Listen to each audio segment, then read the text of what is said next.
In 1799, during the Napoleonic Wars, a young Irish nun named Sister Anne Bonny Fitzpatrick found herself in the middle of a British naval siege.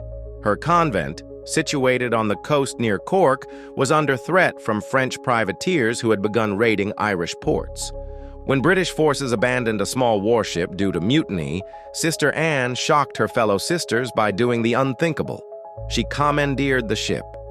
Having grown up among dock workers before taking her vows, Anne knew how to sail and fight.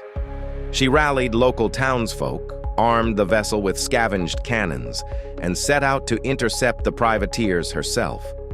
With only a skeleton crew of fishermen, monks, and even other nuns, she chased down a French vessel and forced it aground using nothing but clever maneuvering and a single broadside.